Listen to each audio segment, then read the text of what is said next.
Ei pessoal, eu queria dar aqui uma ventilada a respeito de urgência. Sabe urgência? Aquela coisa que para você precisa de uma solução, de uma atenção imediata e que talvez não para outro? Pois é, eu costumo observar muito quando tem debate político ou qualquer tipo de debate nesse sentido, seja sobre o assunto que for, eu fico observando o que as pessoas têm a dizer quando a gente começa a falar, por exemplo, sobre o assunto de falta de bons candidatos.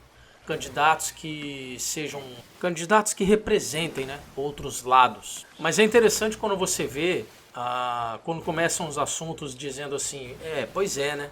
Político tá lá só para ver o lado dele. Eles não estão lá para ver o nosso lado, para ajudar a gente. Eles estão lá para defender o interesse deles. Estão lá para fazer o jogo e tentar manter o poder e tentar. O negócio deles é poder e grana. É isso que eles querem. E aí essa galera fica falando isso nesse tom aí e você vai, sabe, aquele sentimento de revolta vai subindo e você percebe que você tá ficando estressado com o assunto. Porque pra você não é maneiro esse assunto aí, ou melhor, não é tão tranquilo assim perceber essa situação e ficar calado. Ah, mas é isso aí, vamos continuar o papo. E muitas vezes as pessoas que estão falando sobre isso e que depois mudam de assunto para falar de qualquer outra coisa, você fica observando e fala, peraí, vocês já encerraram o assunto, a gente não vai debater mais sobre isso? Porque a tua urgência é que os políticos comecem a parar com essa palhaçada, que seja feita reforma tributária, reforma administrativa, reforma política, para que um candidato que recebeu, por exemplo, 2 milhões de votos não saia carregando um monte de tranqueira com ele, porque isso não é maneiro. Se eu voto num político A e mais 1 milhão de pessoas votam nele, ele não vai levar esses 1 milhão de votos com ele lá pro Planalto, ou seja para onde for, pro Senado. Ele vai levar um número X mínimo de votos, vai se eleger, e o restante dos votos o partido dele vai sair distribuindo para um bando de filho da puta, corrupto, que vai fazer o jogo da velha política, os lobos. Não é isso que a gente quer. E aí a nossa urgência que essa coisa mude é tratada com desdém às vezes, ou com muita suavidade, ou pouca importância em programas de rádio, em programas de TV. E você fala, pera aí, cara, e a minha urgência aqui? Eu dependo desses representantes aí para minha vida melhorar aqui. Eu dependo desses caras para fazer uma reforma tributária, para eu parar de pagar essa carga de impostos desgraçada, infernal. Eu dependo desses caras para ou melhorar a qualidade da saúde pública ou privatizar essa bosta e abrir livre mercado e concorrência para que eu pelo menos possa ter dinheiro que seria desviado do meu imposto, que eu tenho que pagar obrigatoriamente todo ano, para eu poder pagar um plano de saúde. E a mesma coisa com o transporte público, que é um lixo. Você não sabe se você entra e você chega no seu destino vivo ou com todos os seus pertences, ou se vão jogar uma bomba e queimar o ônibus. E por aí vai. Segurança pública e tudo isso aí, ensino. E aí essa galera conversa e tal. E, pô, é complicado isso aí. É a famosa frase, né? Isso aí é complicado. Tem que ver isso aí, tem que ver. É complicado, tem que ver isso aí.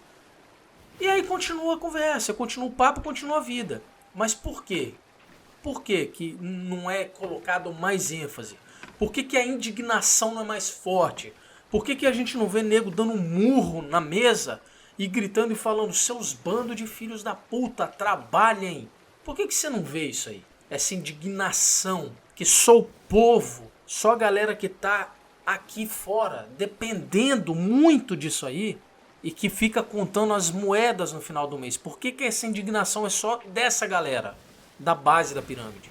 Ora, porque a urgência é diferente. Quando você tem muito dinheiro no banco, e você tem um trabalho ali em que você é respeitado, e você é reconhecido, e é um trabalho que te remunera bem, parabéns pra você, você não é culpado por isso, a sua urgência diminui. Aí você vê uma carga alta de impostos e você fala, ao invés de eu faturar tanto esse mês, eu pegar uma boa porção do meu salário, eu vou ter que pagar aqui esses impostos aqui, vai comer um pedaço, mas você ainda consegue trocar de carro todo ano, você ainda mora numa casa extremamente confortável, e que bom que seja assim, consegue pagar um plano de saúde para sua família bom, botar seu filho numa escola boa, então a tua urgência é muito menor. Você quer ver um negócio? Eu nunca vou esquecer do Roberto Carlos, aquele lateral esquerdo da seleção brasileira. E eu não falo isso como uma crítica para ficar lá xingando o cara e falando filho da puta isso, filho da puta aquilo. Não é minha intenção, tá? Mas é muito interessante porque ele vem de uma origem pobre. Ele era um menino pobre, criado na favela.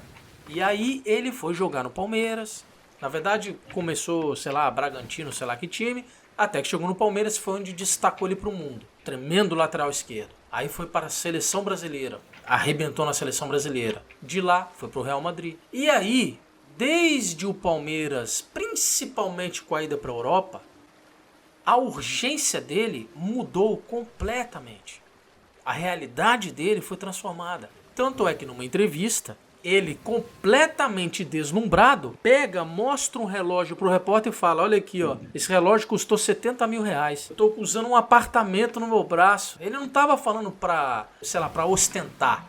Ele tava na inocência, fazendo um papel de babaca, de propósito. Vou ser babaca agora e mostrar pra todo mundo que eu sou fodão, olha aqui, ó, tem dinheiro.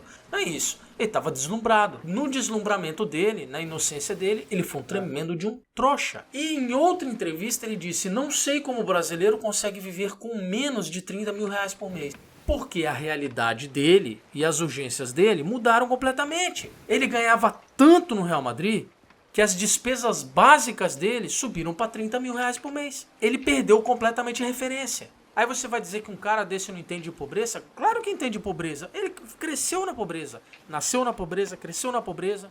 E foi depois ali dos 20 e poucos anos, quando ele chegou no Palmeiras, que ele começou a ganhar um salário melhor, mas deslumbrado ficou quando foi pro Real Madrid. E aí passou a ser um milionário, um novo milionário, ganhando em euro. A urgência dele mudou. Então esse cara que talvez lá na adolescência, quando tinha que pegar 3 ônibus, 2 ônibus, acordar 3 da manhã para poder chegar lá no, sei lá onde que ele ia fazer lá as peneiras, né, e treinar nas escolinhas. Hoje, se ele quiser, ele pega e aluga um helicóptero, ou compra um helicóptero, ou compra um jatinho e vai para onde ele quiser.